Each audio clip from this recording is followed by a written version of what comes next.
Now, dangers of distracted walking.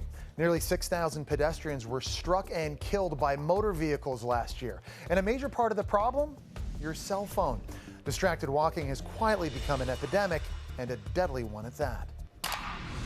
It's a scene you might see today anywhere in America. A woman walks down the street.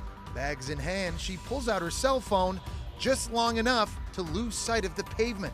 Seconds later, she's falling headfirst down an open sidewalk hatch.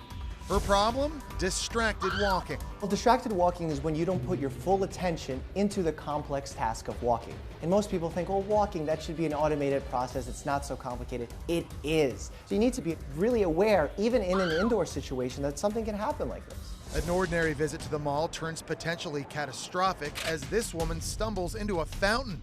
She doesn't even flinch as she walks straight into the water. And in a completely different mall, another woman blindly strolls straight into a fountain fixture. Our eyes are really good at having horizontal peripheral vision. So we can see very wide across, but we're not good at having very good vertical peripheral vision. So as soon as we tilt our heads down, we don't see anything above us. That's why when your head is tilted down and you're texting, you won't be able to see what's ahead of you. Luckily, both women walked away with nothing but bruised egos. Most people will say, well, it's your right to just be, walking on your phone and texting. But in reality, you pose a threat to other people. You need to have all 5 senses working at all times in order to walk properly, especially in an urban environment. You have to be active in this. Watch as this fire truck rolls through an intersection on its way to a call, sirens blaring, when a distracted pedestrian walks face first into the side of the vehicle. The shocked fireman gets out and checks on the pedestrian before driving away. Meanwhile, the phone addict tries a second time to cross the street, eyes still locked on his phone, showing he hasn't learned a thing from that near-death experience.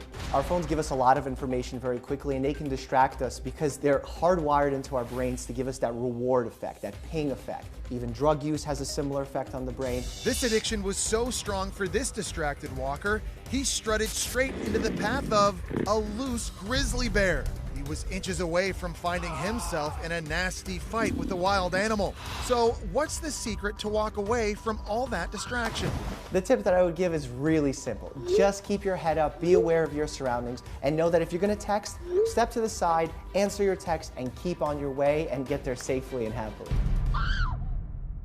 And just to put the dangers of distracted walking into perspective, the number of injuries to pedestrians using their phones has more than doubled since 2004. It's a very scary statistic.